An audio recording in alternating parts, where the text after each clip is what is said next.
Natural laws means when I release this, it's going to fall. Every time it's going to fall in Arizona, it's going to fall in Philadelphia, it's going to fall in Russia. It's not going to fall in outer space because there's no gravitational pull in outer space until they get close to some place where they have gravitational pull, right? It's always going to fall.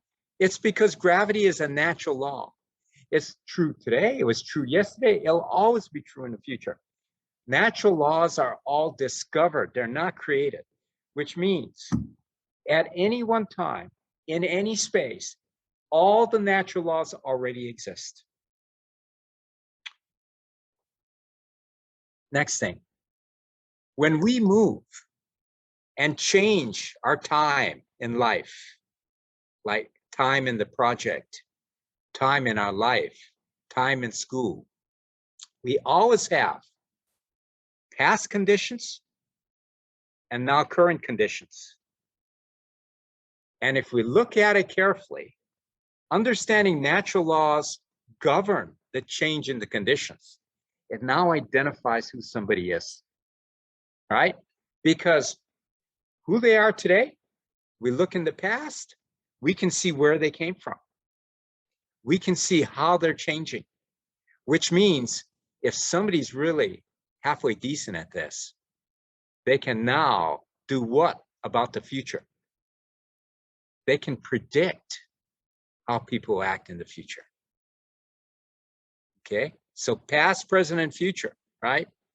The conditions are subject to the previous conditions and natural law. Now, let's go one step further and make it really simple, which means anything that happens in time, anything goes from one set of conditions called initial conditions to one set of conditions which we call future conditions. The initial conditions and natural law always govern the final conditions. There is no way around this.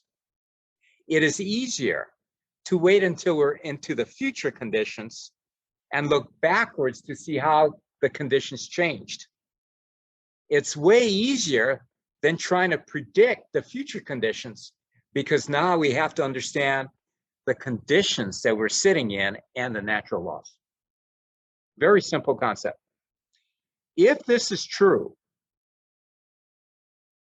the final conditions are actually set when? The final conditions are actually set in the beginning. That people can't see it. It's not going to change the final conditions. But in their head, they're going to think more or less. They're going to be thinking more like there's like 5 different potential outcomes that we can have. And now they're trying to make a decision on which one they want, not realizing that it's governed by the initial conditions and natural laws. Now, which means everything that happens in anyone's life or in the whole history of mankind, any outcome can happen how many different ways? It can only happen one way. And like, you'll have people go, no, that's not true. You know, I've seen it happen multiple ways. Like, have you ever seen a plane crash and not crash at the same time? Everybody's dead, but everybody's not dead at the same time. Have you ever seen a mother give birth to a baby and not give birth to a baby at the same time? Has anybody ever seen a non-pregnant woman give birth to a baby? Never. Why? Because it's constrained by initial conditions and natural laws. That doesn't follow natural laws. But yet, people spend so much time thinking and making decisions, thinking that that's a possible outcome. What are they doing with all their time? Wasting it. Because they don't understand. Okay, let's move on. Now, my wife is a very good teacher. You know, she actually like gets really nervous if I ask her to talk to people, but she can tell you all this stuff, right? But she didn't teach me everything because I needed so much experience. I know myself that I'm half blind. right? Because if I wasn't half blind, I would have learned this like 20 years ago instead of taking like 50 years to learn this, right? I would have known this. But it took me having 8 kids and going through this experience of raising 8 kids that finally made it simple for me. What did they teach me? They taught me that I, as the father, because I thought I could influence and change my kids, I was the problem and didn't even know it. Then they told me, you know, Dad, you got a real problem because you talk too much. They said, you're wasting your time. Then they told me, but Dad, if you do talk, you better make it simple so we don't have to think. Because if we have to think, it's going to go in one ear, it's going to come out the other ear. And you've just wasted your time. We are not going to utilize your information. You have no way to transfer information from your head and your experiences into our head unless we actually are ready to see the same thing, which means you didn't have to be doing this all the time. Think about this. When you have to do this, we're hoping that people are what? Thinking about it. But I just told you, thinking leads to nothing. My goodness. They told me it's a natural law, Dad. There is no efficient way to communicate. So, you know, I have these university professors always coming to me going, well, Dean, that's why we need knowledge management. That's why all these experience, we have to capture it. We have to put in databases. So when these people are dead and gone, the people in the future can actually utilize their information. And I tell them, do you think I'm crazy? Do you think that when people won't listen to me when I'm alive, when I'm dead, they're going to listen to me more? Well, who came up with that idea? Do people like to read and think and study? Absolutely not.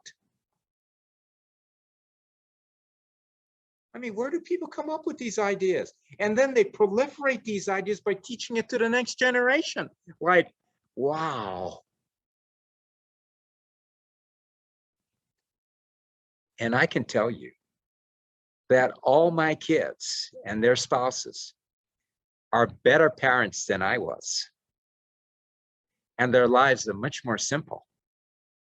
But I can tell you that I can change any one of these kids and how they process. And because I have like more information and I know how I was thinking when each child was born, I can tell you that how I was thinking when they were born is about the same way they think today. And none of them have budged off of that too much, which means how much influence and control do I have to change any one of these kids so that they actually can utilize my experiences? The answer is right there. That's a natural law.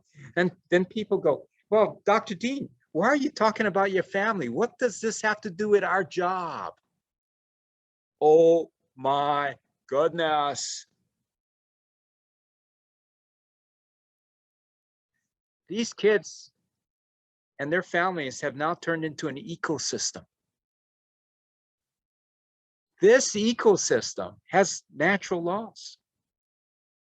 And I, as the head person who has the most experience, has finally realized that this ecosystem works better if I do this. How much? 0. Now, because I'm not perfect, every once in a while, I'll be doing this and somebody will come out, oh, man, how long is it going to take me to figure this one out? Right? These are natural laws that govern the space that any human beings are in. Now, what are these again? Communications better be going what?